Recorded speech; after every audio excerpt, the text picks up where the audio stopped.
and welcome to Turning Money to Wealth once again. In every episode, we try and bring to you views on all kinds of methods to create wealth. But the very essence of wealth creation is planning, without which there is no way you can make money, especially in today's world when returns are more and more uncertain, options are limited, and creating wealth is almost impossible.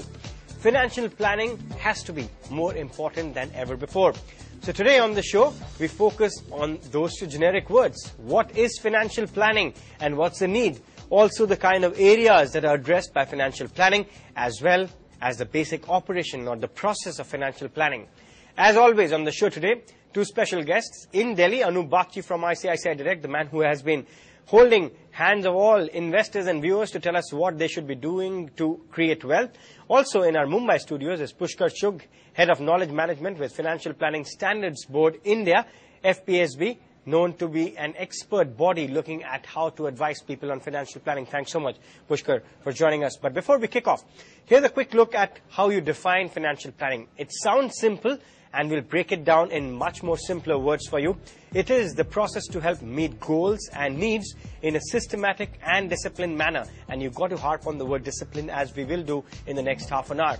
It also helps in proper management of your finances and allocating resources as per the financial plan that you set out at the beginning. What areas are addressed by financial planning? Of course, that's the most important thing. Why would you plan if not address these things? For example, cash flow management. How much money you need on a day-to-day basis, on a month-to-month basis, on a year-to-year basis. The risk analysis and insurance planning. That is, if you are going in for a planning, how much of those assets or investments are insured or protected, or what kind of risk is entailed in those. Investment planning. Are you investing, or are you just spending? Are you just going on planning without knowing what that money will bring you? Retirement planning. How much you earn when you're no longer an active earner. Tax planning. Can you save money? And lastly, inheritance issues, which are also known as estate issues. Given the fact that you obviously perish, you will die, and going forward, how will you make sure that whatever you plan is actually flowing down to the next generation? Anup Bagchi, let me come to you first. Lots of important things, but a lot of people actually don't take it seriously. They think it's a joke to sit over a weekend with your family and talk about very basic things as to what your goal is, how you go about it. I think we have to dispel the myth that financial planning is as important. No, I think it is the most critical thing that we do, because at the end of it, when we are working or when we are earning money, it is towards something that we aspire to do. Either we aspire to get, or to take care of the family, or to take care of ourselves. And so it is important that we know what we want to do, what are our aspirations, what are our goals, and it is important to sit down together and make those goals. In fact, much of the discussions that happens within the family do happen among the goals. So people are extremely worried about children's education, for example. People are extremely worried about the marriage, for example. People are extremely worried about retirement, for example. But they don't seem to sit down together and see that, okay, if these are the goals, this is the kind of benefits and this is the kind of investment we should do to meet those goals financially. Because at the end of it, after all is said and done, I think it is important that we sit down and we put a figure to those goals. Nobody actually thinks that's the most important one. They all say, okay, we'll go to a financial planner. But that's where, Pushkar, your role comes in. Two words that we said in terms of defining financial planning: a process that helps to meet goals in a systematic and disciplined fashion. I think not sitting down is also a part of the fact that they are not disciplined. Actually, people don't have financial goals to begin with. They have not planned. They just see their financial goals as their immediate goals. So they lose sight of their really important goals, which are their retirement planning, other things. Right. Going forward, though, Anup, that is where the problem is. But in terms of identifying, I mean, that is where taking on the first step will come in. But in terms of proper management of your finances, a lot of people get into their jobs and they think getting a salary and start earning and spending it is the most important.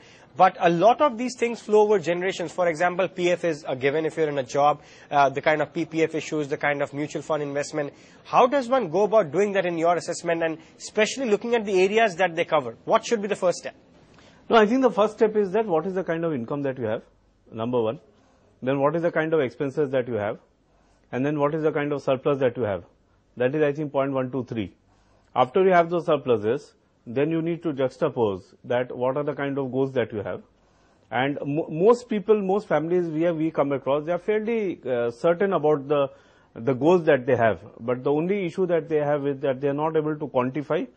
And if they are able to quantify, they are not able to figure out that for this quantification, for this kind of money, what is the kind of interest rate that they want, and what is the kind of amount that they have to save. So essentially, they are not able to translate these goals into financial amount, and even after they convert it into a financial amount, they seem to struggle as to what is the kind of return that they would have to get. They're not revisiting their plan. That is the main thing in terms of quantification as well.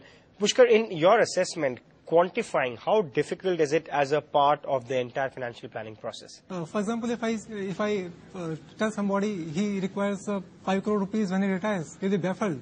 In today's terms, 5 crore rupees to amass that when he retires.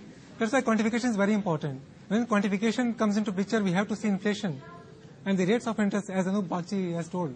What kind of rate of interest you should invest your money so that you can get to those goals. So quantification is very important. Is it fair to then basically instill the fear factor, saying, look, when you retire, you no longer can earn? No, I just gave an example. Okay, a person can be very happy with 2 crores also when he retires. The thing is that where he wants, what is his life expectancy?